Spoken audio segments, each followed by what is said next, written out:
I definitely feel that people spend time together, but the quality of that time is questionable. I found this with myself as well. So a lot of people will say, will you never reach out to me? Or Yeah, if I may, like that was a big one. My little sister challenged it about 6 months ago. And so in those moments when that's happening for somebody and they're like, well, fuck it, I'm not reaching out to anybody anymore. What's going on in society for this to be sort of a pattern that plays out for a lot of people? I felt not loved. A lot of people are avoiding the truth because they're worried about hurting people's feelings, but it's like, who's taking responsibility when? And when we use certain language like what you've just sort of said. So today's podcast is on connection, which the meaning is a relationship in which a person or thing is linked or associated with something else. So that's the Oxford meaning of the word connection. However, I've got one of Australia's, if not worldwide, best connectors in the history of the world, Thanks. Navdeep. And so Navdeep, can you introduce yourself, tell us a bit about you and why connection is such a big piece of who you are? Hi, thank you so much for having me on the show, Rebecca. So my name is Navdeep, and you hear that laugh that I had. I call it life force energy, chi, prana, whatever you want to call it, the joy of life. I was talking with my friend Miroslav yesterday, and I've had many ways of experiencing this, being a speaker in 16 countries, running a tech company, working with Life by 8, all these epic things. But I find that connection is kind of what is the sweetener to life. Lately, I've been really getting into regimented routines and structures and rituals and things like this, and just to build up my emotional strength. And I find that without connection, they feel a bit flat. So an example would be this table would be all the foundational like routines and things like this, but putting food on the table and having a delicious meal, that is the connection part of life. Absolutely. And so how do you know when you are connecting? Yeah, great question. I feel like there are three kind of flavors of connection, and so you can tune into which one. Maybe the listeners can tune into which one they have more of and which one they're yearning for more of in this moment now. The first one would be depth. So for me, that's when time disappears and you feel like the other person is the only person in the whole wide world, even if the other person is yourself, to an extent. The second is like fun, where, I like that laugh I had at the start was like indicative of it, the second. And the third really is...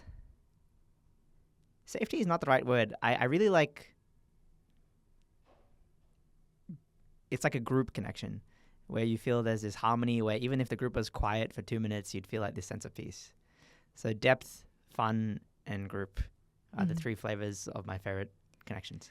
And how do you think or how do you feel people do each of those in what ways? And do we do it enough or what do we need more of as a collective?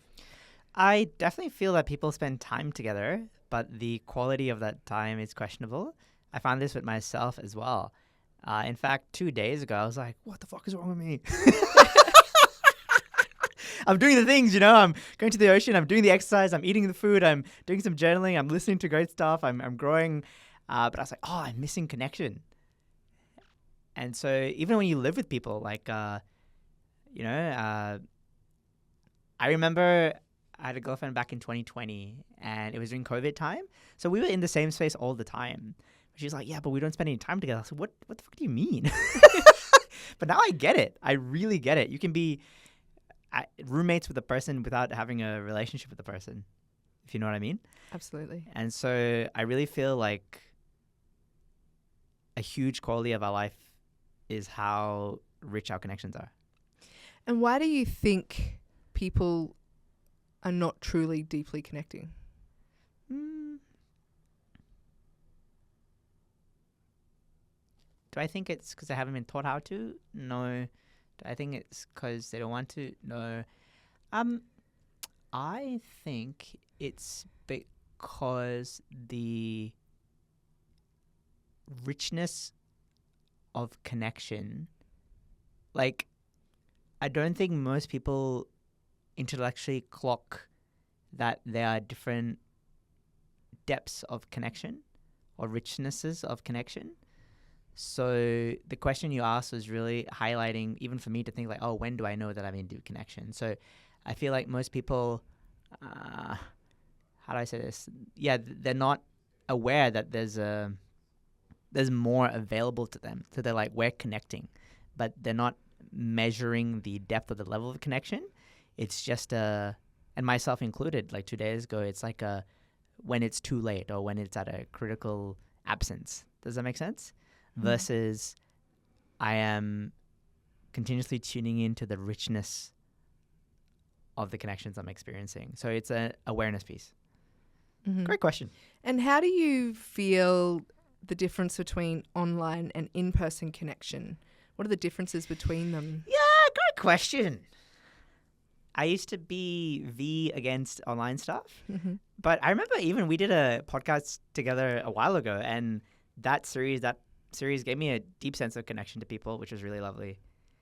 So especially as, in fact, we have a mutual friend who I find very hard to coordinate times to meet in person with, even though we live like 10 minutes away. So I feel like I don't know how my parents' generation did it without FaceTiming. I prefer in-person connection for sure, but I consistently challenge myself to be like, okay, what was it like? It literally 2 days ago, I was like, why do I feel, depressed is the word.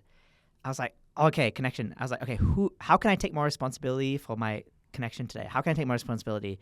And then this person wasn't available. This person wasn't available. This person was available. I was like, okay, I know somebody, they live in Spain. They're waking up at this time. How can I connect with them on a FaceTime? Make sense? So I think the advent of digital connection allows us to take a higher level of responsibility for meeting that need. And so the biggest piece in that, from what I'm hearing, is the ability to take responsibility. Yeah. Instead of expecting it from others.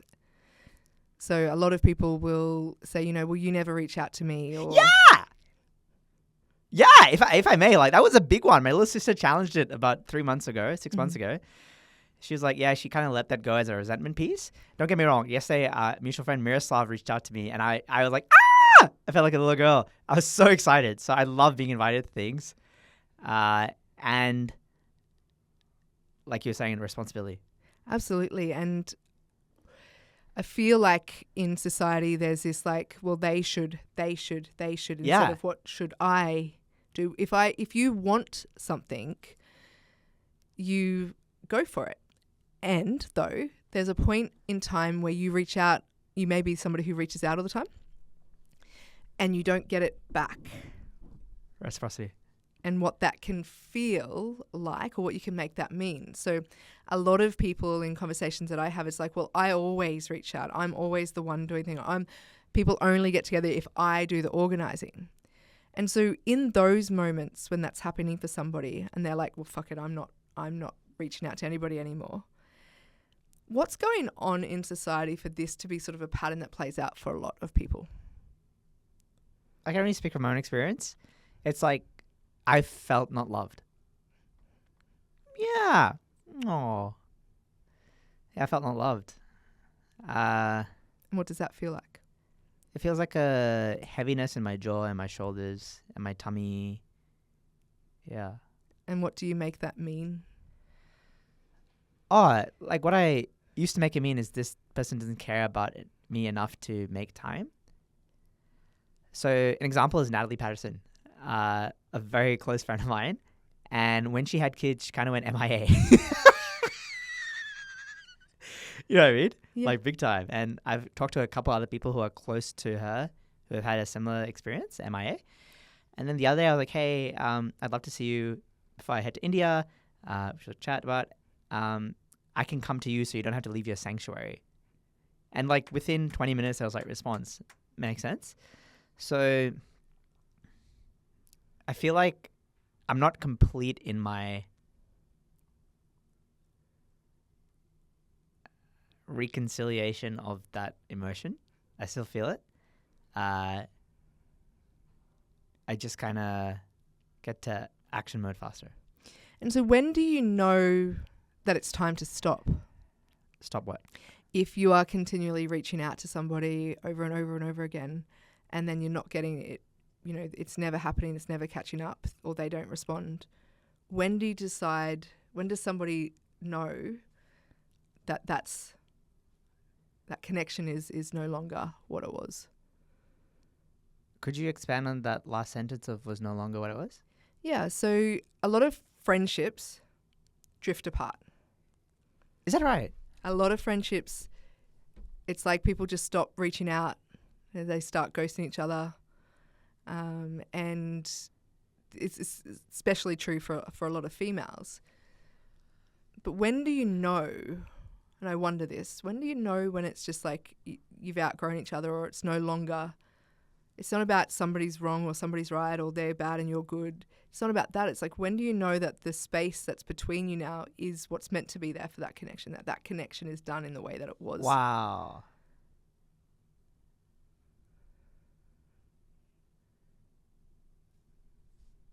There are two main variables here that come into play. The first is, would you like to continue the connection? You know? Or the second is, you feel it's complete. Well, if you're the one reaching out, then you obviously, there is a part of you that wants to keep that connection going. Yeah. But you can't force the other person to. You can't force them, and if you come from a place of vulnerability, it allows more healing, I believe. So, for example, Marshall Rosenberg talks about something called non-violent communication. And so what I might say, let's say it was with you. What's the format again? Hey, Beck, when you don't reach out, no, how do I make it you? We want to use I language to take more responsibility. Hey, Beck, when I don't receive invitations from you to hang out, I start to believe that you don't care about me. I start to have the irrational belief that you don't care about me and love me anymore. And I start to feel sad and lonely. Mm-hmm. I know this isn't true. What if it is, though? Great one. Because the result of the way in which you're wording that, somebody would be like, oh, no, that's not what I mean. I'm just too busy. But what if it is what they mean? Ooh, I've never had that question because before. This plays out. A lot of people are avoiding the truth because they're worried about hurting people's feelings. But it's like, who's taking responsibility when? And when we use certain language like what you've just sort of said, it's highly unlikely somebody's going to say, you know what, you're actually right. But you're presuming it's not true. Sure. In that case, you could give them a. Okay, I've never done this before. I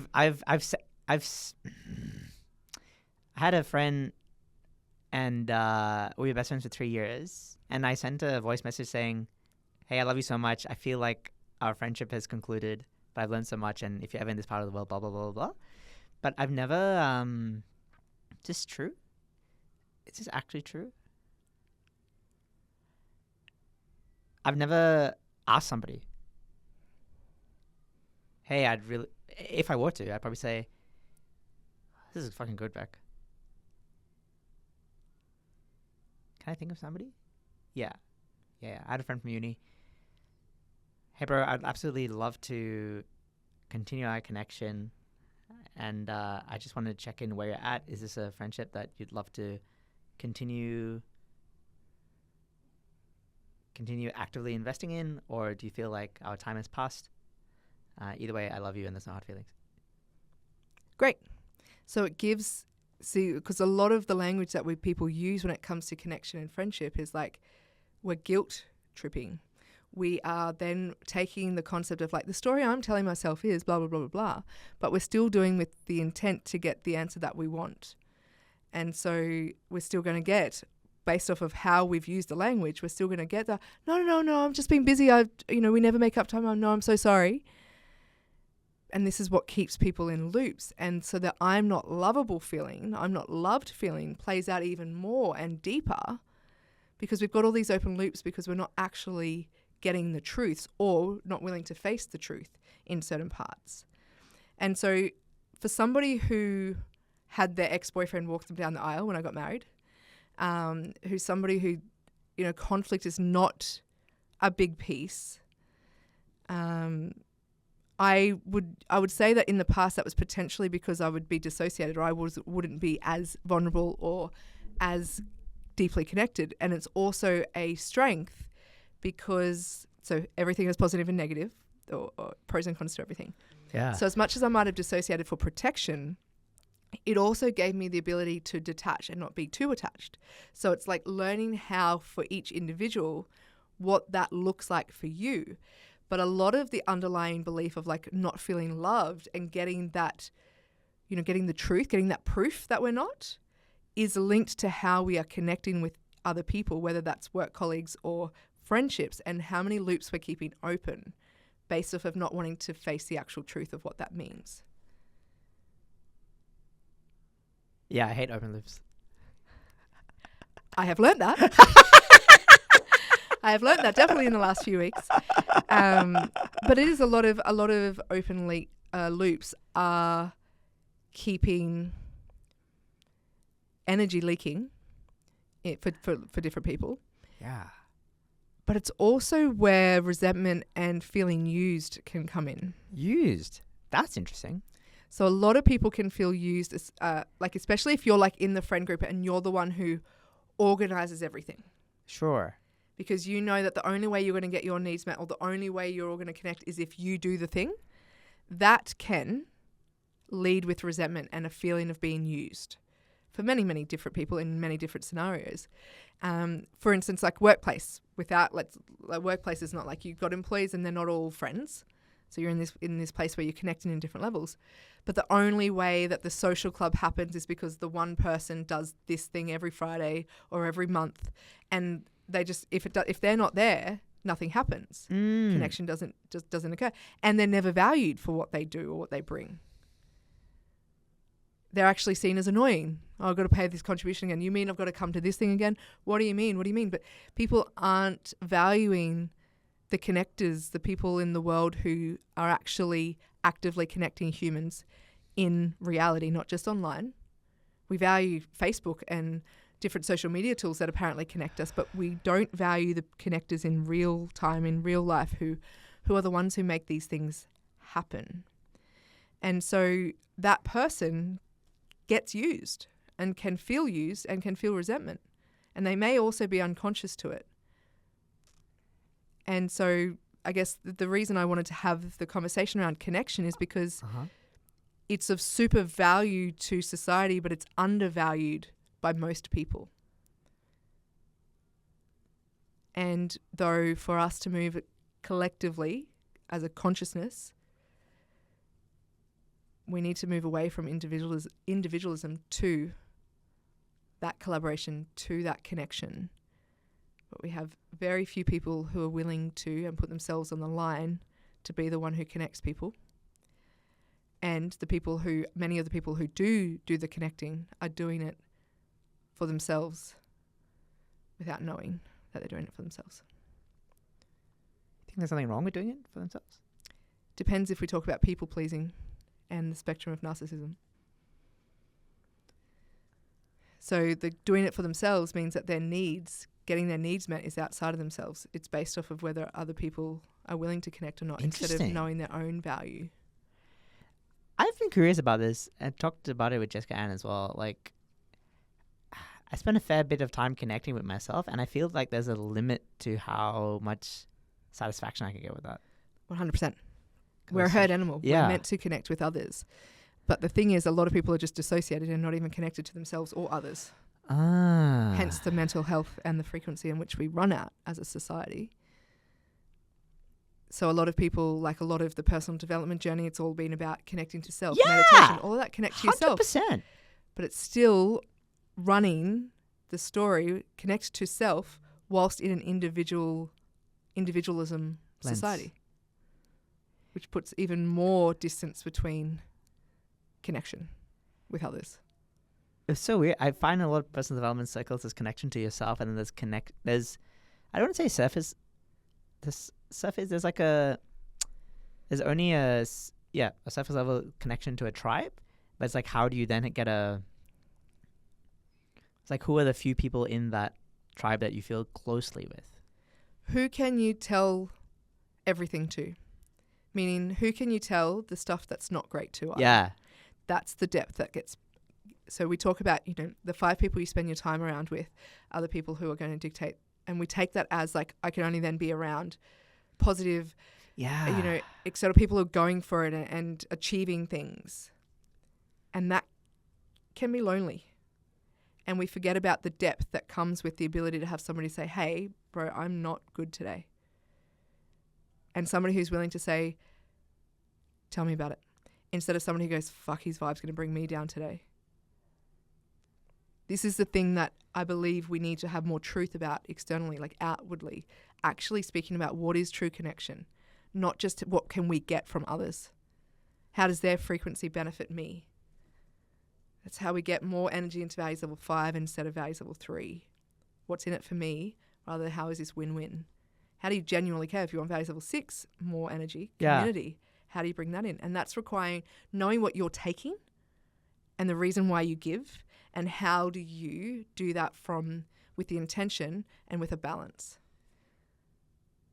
It's interesting.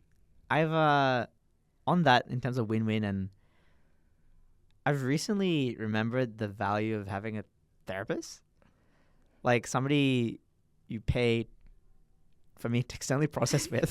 Yes. There's no obligation for me to hold space for them. What do you reckon?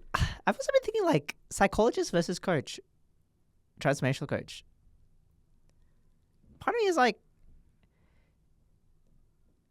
you pay a psychologist $100 an hour. I don't know which psychologist you're going to for $100 an hour, but great. Really? They're $160 to $300 an hour on average. Yeah. Really? Yeah. So I guess I'm questioning the value of a transformational coach versus like, what do you reckon? There's a difference between coaching and mentoring.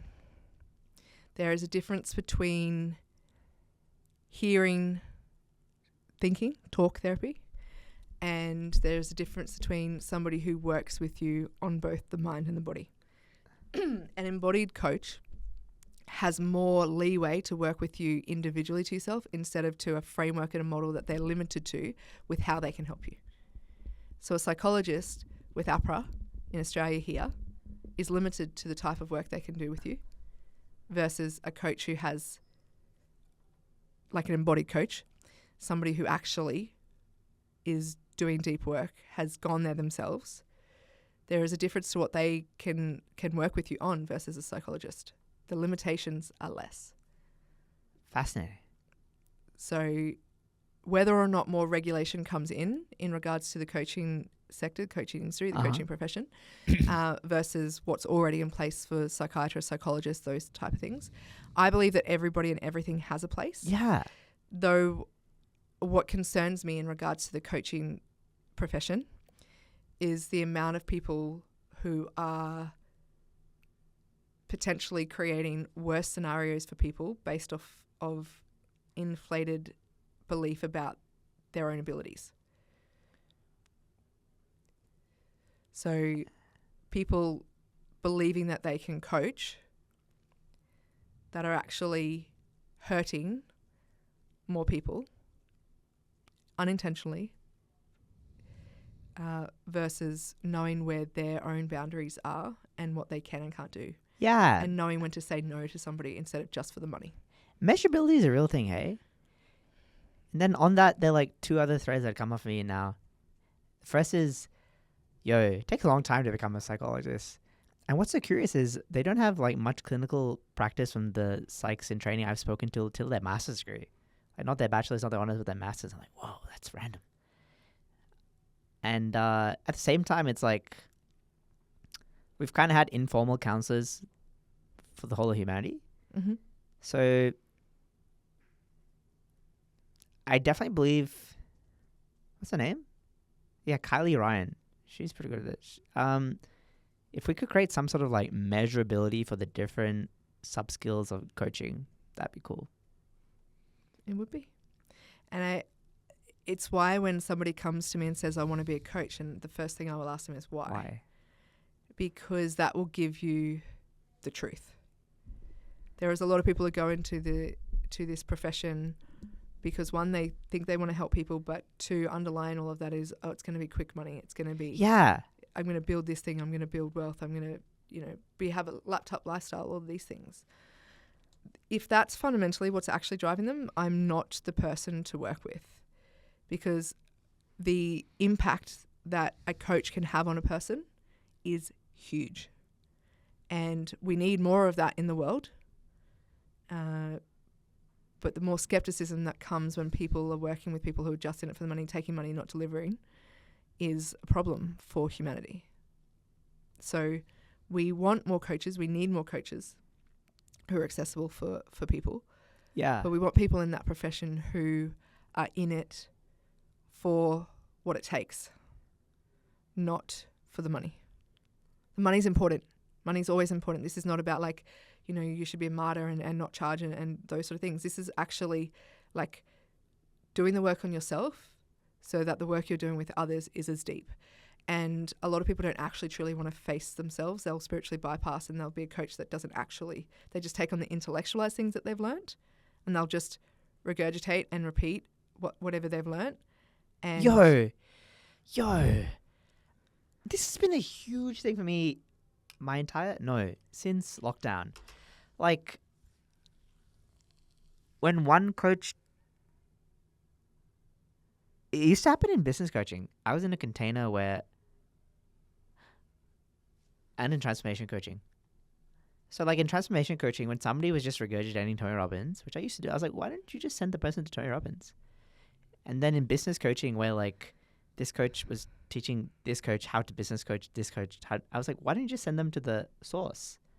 Make sense? Mm-hmm. I never really understood. That's the MLM model of coaches coaching coaches with the same thing, instead of the modeling part that comes with NLP of like and everything is built off something else in the whole world, not just in coaching, everywhere. But it's like, how do you uniquely bring all of your experiences, all of the life skills you've had, all of those things together, all the things you've learnt, and impact people differently instead of just doing it one way. And then also just, it's not you speaking. You're just repeating somebody else's words. Where are you in it? Did you ever feel that way with NLP? Yes. Though NLP is just a whole range. It's a collective of processes and theories and a framework taken from lots of different other people, which is great. So NLP at its time was NLP. But the thing is that same as Montessori, is that the world evolves and progresses. There's more information that needs to be brought in. So one thing that works for a certain period of time doesn't mean it's the same thing forever. And so NLP is great, especially at the time of its creation and for the few decades after it. There are things in NLP that are no longer relevant, in my opinion. And there are more things based off of the progress of humanity that's required to come into that. Because I always wondered, like, with Johannes, somebody trains in breathwork with Johannes, and then they become a breathwork trainer and just a breathwork trainer. Why didn't they just send them to Johannes? But then it's like, why didn't Johannes just send people to Wim Hof? You know? So it's very curious. Everybody has their role in the world, and they have rapport that they will build differently for different people. So I was somebody who trained under Johannes, and I love his professionalism and the way he brought science into breathwork. And though there will be, in his experiences, there will be people who don't have the same rapport as others might. So there might be another person who has the information that will change their life, but they have better rapport with that because person. of the rapport. Absolutely. You have to have the connection with the person, with the facilitator first. So interesting. And so that is why there is a lot of artificial connection, which is the problem with then the person learning, and it's not actually real rapport. So that's why I'm so passionate with Life Bait about teaching discernment. Yeah. To be aware of, where is it true connection? Where is it your shadow playing out? Where is it their shadow playing out? What does perception as projection actually mean? And how does it get weaponized? And then with branding and the stories that people tell online, how do you know that what they're saying online is who they actually are? How do you have discernment of what that looks like? How do you know what you need and want versus what you're told you need and want? Yeah, you're just one funnel away. And so, yes, the same information or the same experiences, and yes, you could go straight to the source. then not everybody is going to connect with that, with Wim Hof. Dude, it was crazy. I went to train with the co-founder of NLP. And it was not my favorite NLP training I've done. That's it. And then it all comes down to rapport. All comes down to rapport. But the biggest piece we have right now is the amount of content creation with technology and the amount of things that are online. There is just a lot of people just saying shit for views, for likes, for, for an image. But they're just repeating what somebody else said, but they don't actually know why they are saying what they're saying. And this is the piece. We have a lot of people believing what they're told because that's what the education system does. Yeah. I what really values question of this rapport whole is. 5 people around you thing. Great. It's about time more people started to do the same. Because, and this was a Jay Shetty thing a few years ago. We're not going to go into his story because it's a whole different level. That broke my heart, man. Yes. I never But said there was sorry. a piece where he spoke about, we expect one person to be all these things. We expect somebody to be the coach. We expect somebody to be the cheerleader. We expect somebody to be the nurse. We expect somebody to be all of these things to meet our needs. And how is that fair? How are they set up for success to actually do that? And are they? Because there's people who are naturally coaches in regards to the way that they are a friend or the way they parent. There are people who are naturally caregivers and nurturing. And there are people who are naturally critical. And there are people who are naturally these things. So the more that we actually start to see people for the value that they are as a human and what they bring to the world, instead of expecting people to be everything, Wow. then we truly get depth of connection and let go of expectations that we have of ourselves and of each other. Wow. Yo, this is so healing. I had this mentor the first time I joined like a 20-30K mastermind. And I've definitely been expecting him to be more friendly post. Like reply to me and things like this. So if I can just value him for who he was, the strategist.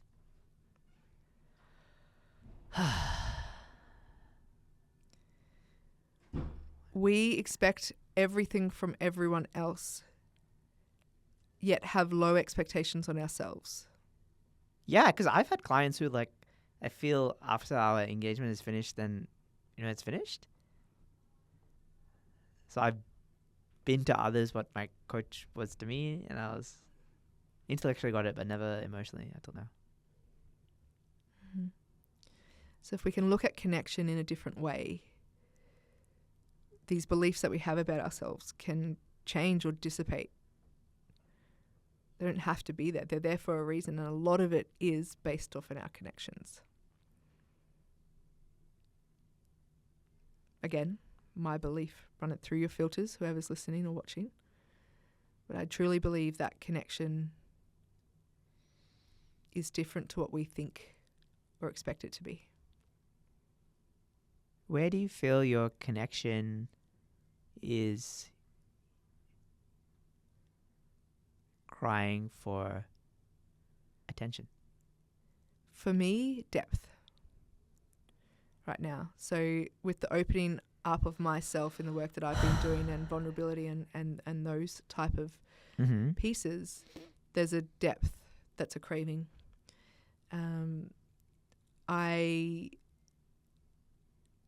I don't hang around in big groups. I'm discerning with who or how I connect with people. But I crave depth at the moment. That's beautiful because I'm proactively doing that. And with that comes more fun. So you can have, and my belief would be is that depth and fun is possible. What is depth to Beck? What is depth to me?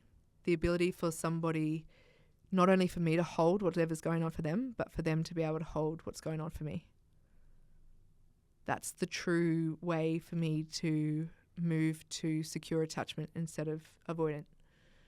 Because I can hold the space for somebody and I can be there as they go deep. And that's because of all the skills and the experiences I've had in my life.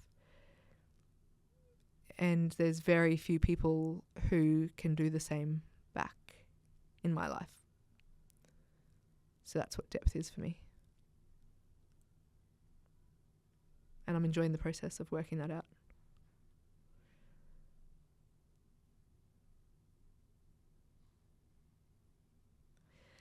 So,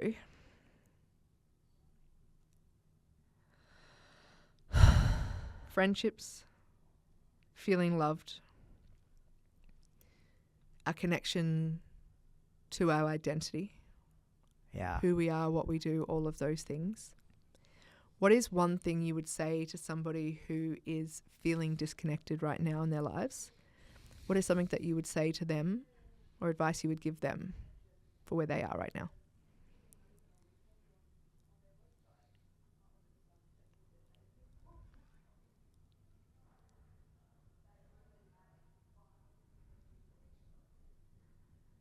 Who's one person you can call today?